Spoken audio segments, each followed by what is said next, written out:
Namaste Meredos, welcome to Thai Apps Belajar di India Channel. Sebelum mulai, jangan lupa subscribe dan nyalakan notifikasinya ya buat info-info menarik tentang India. Siapa yang masih takut buat kuliah di India gara-gara takut kotor dan gak sesuai ekspektasi? Tenang, kuliah di India gak seserem itu kok. Hari ini ada Pak Ardian yang bakal berbagi pengalamannya kuliah S2 di India. Penasaran gimana pengalamannya? Yuk langsung aja, simak videonya sampai akhir ya. Halo teman-teman, nama saya Ardian Putranto. Saya biasa dipanggil Ardi. Saat ini saya berada di India, terutama di India Selatan. Tapi saya asalnya dari Semarang, Jawa Tengah. Nah, di sini di India saya sedang menempuh master ya, atau menempuh pendidikan S2 saya. Kebetulan selain sebagai mahasiswa, saya memulai kuliah S2 di India, juga saat itu saya masih sebagai pengajar di salah satu SMK swasta di Semarang, dan saat ini saya sedang di India dan masih aktif untuk mengajar para siswa-siswi saya, tetapi melalui online. Jadi saya sembari kuliah juga masih sembari mengajar siswa-siswi saya di Indonesia. Kenapa saya memilih di India? Jadi gini ya, saya tuh waktu kecil saya suka Bollywood ya, film-film India. Jadi saya tuh apal sekali sama film India, artis-artisnya, lagu-lagunya. Jadi mindset India itu sudah ada dalam diri saya, benak saya. Nah, ketika semakin dewasa, saya jadi semakin mendalami si India itu seperti apa. Terutama di sistem pendidikannya. Ternyata India itu sistem pendidikannya luar biasa hebat, bahkan masuk dalam sistem pendidikan terbesar ketiga di dunia. Karena di India itu banyak sekali universitas, bahkan universitas tertua di dunia itu ada di India. Itu di Bihar, namanya Nalanda University. Nah, setelah melihat bahwa India itu benar-benar fokus, pemerintahnya terutama dengan sistem pendidikannya para warganya, bahkan juga para mahasiswa asing untuk bisa diterima di India. Di sini, terutama saya tuh melihat banyak sekali peluang-peluang bidang ilmu yang di India tawarkan. Dari yang tradisional, klasik ya, sampai bahkan modern. Ibarat kata semua bidang ilmu di dunia itu ada di sini. Jadi kayak satu paket. Dan saya di sini mengambil jurusan sastra karena saya mau melinearkan dengan jurusan S1 saya, karena saya mengajar di salah satu sekolah. Jadi saya mau melanjutkan agar perkembangan ilmu saya itu lebih luas untuk saya sampaikan ke siswa-siswi saya. India itu memang terkenal sekali dengan terutama teknologi dan tekniknya. Jadi bagi kita yang menyukai bidang teknik, teknologi, dan juga sastra terutama saya, itu India itu salah satu tempat yang pas untuk kita. Jadi saya memilih India itu bukan karena iseng, karena memang saya suka dari dulu kecil, dan ketika dewasa saya semakin tahu India itu mengutamakan pendidikannya.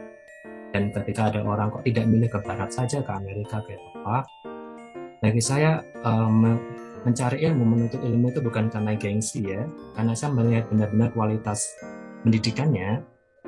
Jadi di India itu benar-benar tawaran mata kuliahnya sesuai dengan apa yang saya harapkan, tepat sasaran.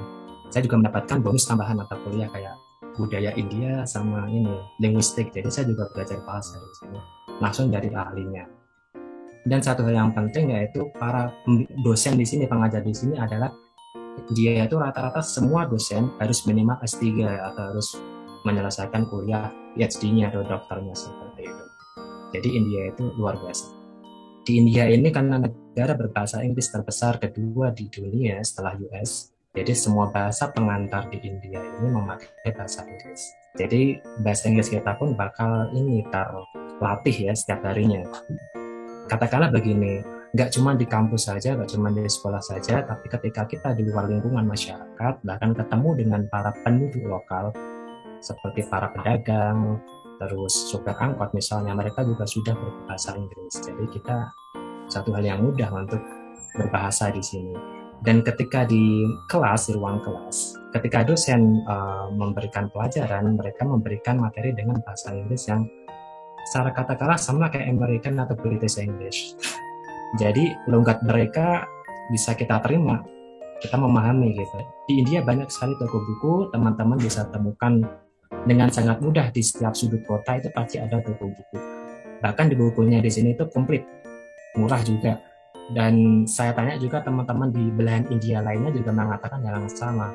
Toko buku di sini komplit murah bagi yang suka gemar membaca, suka belajar, gampang sekali menemukan buku-buku di toko buku di sini. Atau ketika di kampus, di setiap fakultas itu pasti ada yang namanya perpustakaan, dan itu benar-benar tertata, terstruktur, terawat, dan buku-bukunya juga gampang kita temukan apa yang sesuai dengan minat kita. Terus yang ketiga tadi internet, kalau tidak salah. Internet itu kesan pertama itu sempat kaget kalau ternyata saya ketika mau ganti kartu dari SIM card Indonesia ke India, itu kita harus daftar dulu kayak daftar SIM STNK. Jadi kita didata, kita ngisi data, kita bawa paspor kita juga. Jadi karena kita orang asing. Dan internet di sini katakanlah murah. Jadi saya 40.000 ya, 40.000, dan itu bisa dapat sekitar 40 gigaan lebih untuk 1 bulan. Itu suatu hal yang sangat jarang sekali kalau saya cari di Semarang. Jadi kesan pertama India itu memang luar biasa gitu. Jadi semuanya katakanlah serba murah itu memang stereotipnya di India. Untuk kehidupan yang pertama ya, saya ambil dulu dari kehidupan di kampus, di mana ketika saya pertama kali ke sini atau pertama kali datang ke kampus saya, sambutan mereka sangat luar biasa ya. Mereka tidak memandang saya dari orang luar, saya dari negara Indonesia, negara asing, terus mereka kayak menjauhi minoritas, enggak. Mereka terkenal dengan semangat belajarnya yang tinggi, bahkan suka berdebat. Itu saya sempat lihat surveinya itu. Kita berkompetisi di sini, memang ada kompetisi antara saya dengan teman-teman, dengan para pelajar yang lain, tapi kompetisi di sini yang dimaksud bukan kompetisi secara kita katakanlah bertengkar gitu, bukan ya, bukan untuk bermusuhan, bukan. Jadi kita saling bersaing, menyemangati satu sama lain untuk sukses bersama.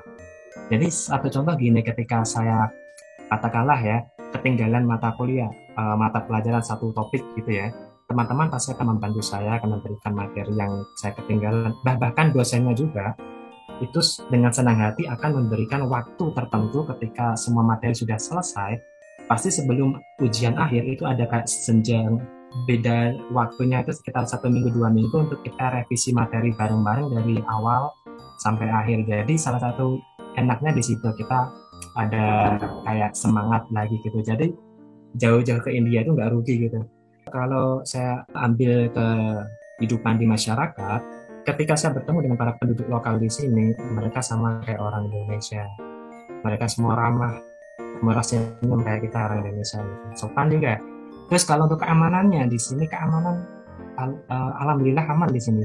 Saya belum pernah sampai detik ini selama di India belum menemukan yang namanya, kata orang ya, ada copet ketika kita jalan-jalan keluar. Bahkan untuk para wanita yang katakanlah tidak aman di India, itu stereotip yang katakanlah memang ada, tapi tidak mensurvei yang terlalu besar ya.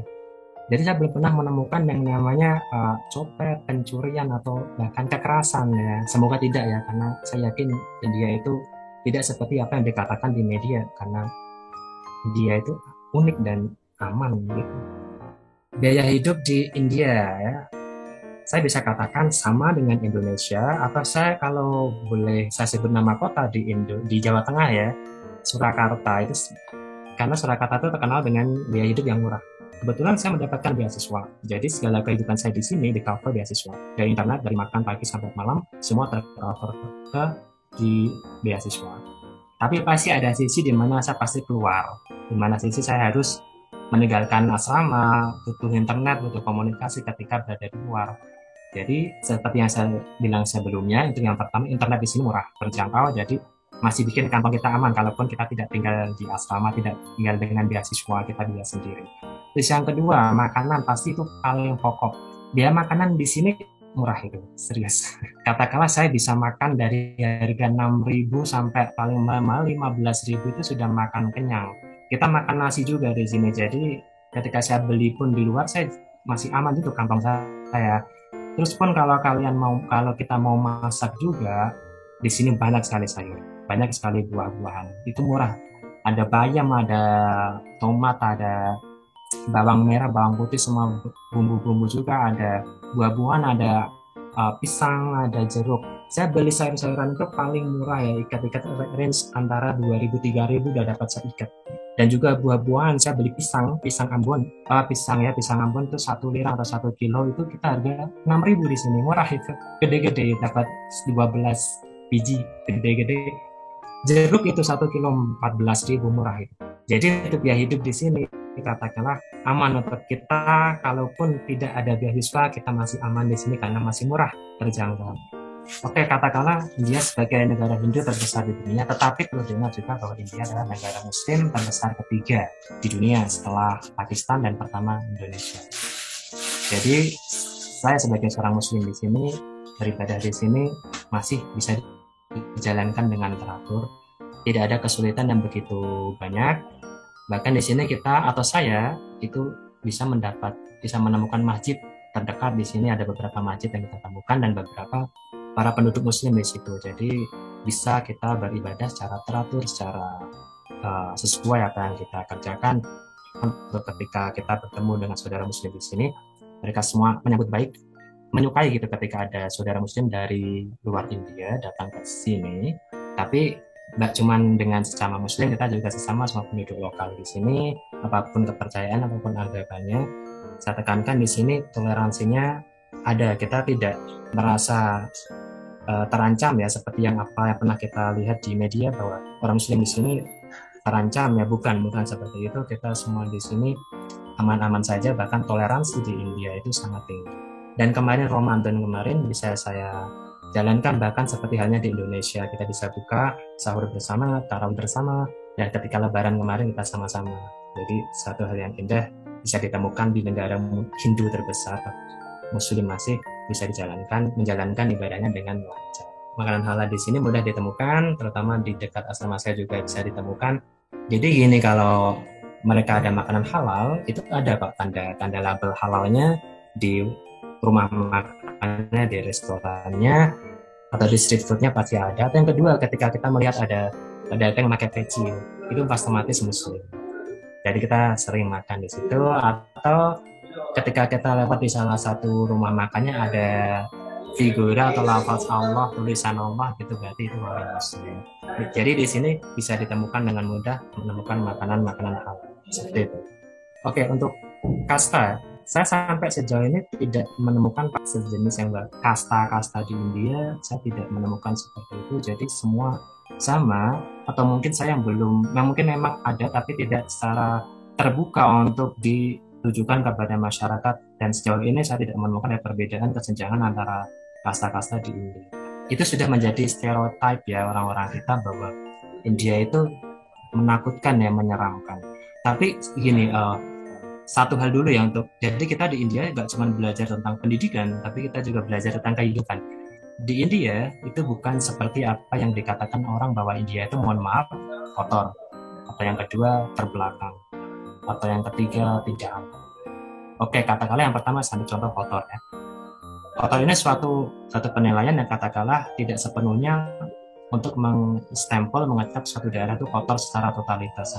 Pasti ada lah kita menemukan tempat-tempat di sudut-sudut mana itu kotor benar. Tapi cobalah ke sini lihatlah bahwa India itu tidak seperti apa yang kotor secara keseluruhan, enggak. Jadi semuanya tertata seperti apa yang alami di sini. Kenapa saya merekomendasikan India ya? India ini penyumbang orang-orang hebat di dunia, betul ya? Bahkan CEO Nokia sampai CEO Microsoft itu semua dari orang India. Bahkan bisa dicek perusahaan-perusahaan terbesar yang lainnya juga datang dari India. Seperti yang saya katakan sebelumnya bahwa di India ini semua mata kuliah atau bidang ilmu itu ada, ibarat kata kita dapat satu paket komplit gitu. Dari yang tradisional, dari yang klasik kita belajar, sampai yang teknik modernnya kita juga belajar. Dan jangan khawatir bahwa di India ini sistem pendidikannya memang mengadopsi dari Barat, dari Harvard, dari Cambridge, dari Oxford University, karena India ini dulunya adalah bekas jajahan Inggris, jadi masih mengadopsi sistem pendidikan dari negara Barat.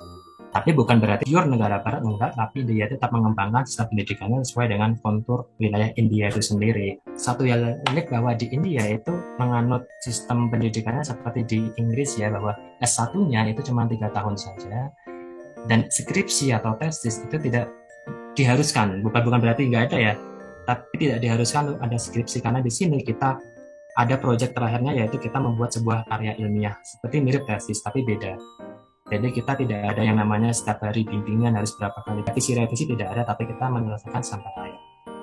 Jadi dosen-dosen pun di kampus itu bukan sekedar teori saja, kita nggak sekedar ini saja diberikan materi terus tulis saja, nggak, pasti kita diberikan lebih banyak praktek juga. Jadi kita diajarkan untuk melatih soft skill kita dan hard skill kita. Oke, salah satu lagi yaitu ketika first impression ketika belajar di India itu sistem pendidikannya yang beda juga, tapi ketika pas ujian akhir semester ya, kita ketika akhir semester itu pasti ada ujiannya kan, ujian kelulusan. Dan beda juga, nah bedanya benar-benar jauh. Saya mikirnya itu sama kayak di negara kita Indonesia, kalau ujian akhir itu pasti minimal pilihan ganda ya, tinggal silang aja, gampang gitu kan. Atau kalau tidak, jawaban singkat. Tapi ternyata salah. Semua di India membuat sistem bahwa ujian akhir itu ternyata harus menulis esai atau tulisan panjang yang paragrafnya itu bisa minimal ya menghabiskan dua halaman seukuran folio A3. Jadi ada tiga part bagian ya, A, B, C ya. Semakin bagiannya ke bawah semakin harus panjang esainya atau jawabannya. Jadi saya sempat ini ya kesulitan untuk menyesuaikan ini. Wah, saya harus menulis banyak-banyaknya, bahkan mungkin katakanlah bisa saja kertas yang kita diberikan oleh penguji itu habis dan kita harus minta lagi, itu bisa. Jadi ada 10 lembar itu bisa saja kurang, kita minta lagi. Tapi setelah mengerjakan atau mengetahui sistem tersebut, bahwa ternyata model seperti ini itu benar-benar bermanfaat untuk kita. Saya akui, jadi selain ya kita bisa melatih tulisan tangan kita jadi lebih bagus, lebih cantik, itu pasti ya. Terus yang kedua itu benar-benar melatih daya analisa kita, daya kreativitas kita, daya berpikir kita. Jadi kita bisa menuangkan segala apa yang kita deskripsikan itu bisa tertulis dalam esai kita. Jadi ibarat kata kayak otak kanan dan kiri itu seimbang. Jadi ini suatu yang benar-benar bermanfaat untuk suatu ujiannya. Jadi memang dinilai dari kreativitas kita, daya berpikir kita, atau daya analisa kita, seperti itu. Gimana? Ternyata kuliah di India gak seserem yang kamu kira kan? Mau kuliah di India? Yuk follow dulu YouTube dan Instagram ThaiApps buat info beasiswa kuliah di India. Sampai situ dulu video hari ini ya, Meredos. Kabi Alfidana Kena, Pirmilengge.